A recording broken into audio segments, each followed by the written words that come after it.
Miss Chris, bate, Miss Chris. Maayong hapon sa inyo tanan, sa akong kamag-anak diha sa Cebu, akong mga pinsan, ang mga kamag-anak ko din dito sa Manila. Hello! So, ikaw ay sumali sa mga singing contest. Yes, Will! Ikaw ba'y kumakanta sa mga banda, may sa bar? Kumakita po ako sa mga hotel. May sinalihan ka ba ba aside from singing? Meron po, dati, Gandang Pilipina. Sumali ka sa Gandang Pilipinas? 2016. Kumanta ka ba nun? Kumanta po ako, kaso hindi pa rin po pinalad. Kaya nandito po muli ako, utang na loob. Parang awan yun na. Hindi, yun naman Gandang Pilipinas, hindi naman singing contest yun. Kagandahan naman yun. Yun lang, hindi din ako pinalad. Pero maganda ka naman eh. Ikaw ba ay dalaga pa? May asawa ka na ba? Wala po ako. Wala akong asawa. Walang boyfriend. Bakit? Kakahiwalay ko lang last November. Pero ako po yung nakipaghiwalay para hindi mas masakit. Saan mo nakilala yung boyfriend mo? Sa kinakantahan ko, in-invite niya ako na gusto mo pumunta ka dito sa bansa. Sabi ko, hindi pwede kasi kailangan kasama nanay ko. Ligawan mo din nanay ko, wag lang ako. Kaya yun, niligawan din niya yung nanay ko. Sige, pakilala mo na yung kasama. Ayan, pinapakilala ko po sa inyo ang nanay kong pinaglihi ang bunganga sa machine gun, si Mama Tess! Yay! Magandang hapon, Will! Ganda nga ba pa, Mama Tess? Ano gusto niyo sabihin sa anak niyo? Nako, anak, nakarating ka dito na hindi natin ini-expect. Kumbaga, timing lang talaga.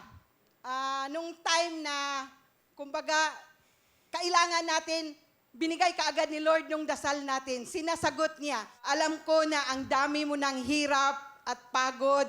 Alam kong gusto mo nang give up, pero sabi mo sa sarili mo, laban lang. Kasi lahat ito pagsubok lang at may katapusan. Kaya maraming salamat, anak. Mahal na mahal kita.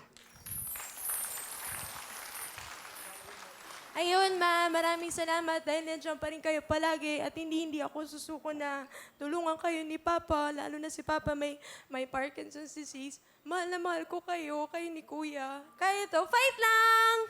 Fight. Positive. Si Papa mo, nanonood. Ano gusto mo sabihin? Pa, I love you. Pagaling kayo. Kilos-kilos din pag may time. Huwag masyadong upo-upo. Kasi alam ko nahihirapan na din kayo maglakad. Pagaling kayo, mahal ko kayo.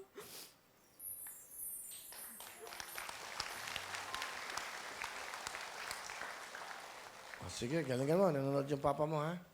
Okay, punasan mo muna. Okay ka lang? Sige, ha? Sana manalo ka, ha? Sana Okay, po. Ito na po, palapakan natin. Si Chris.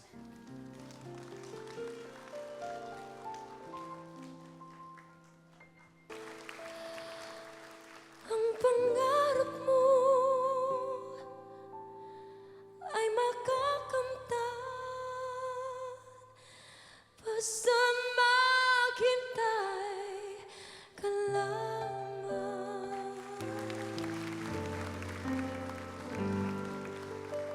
Chris, alright. Sino ba kumanta yan? Dito po. Ang ganda, no? 10,000! Yay! Thank you,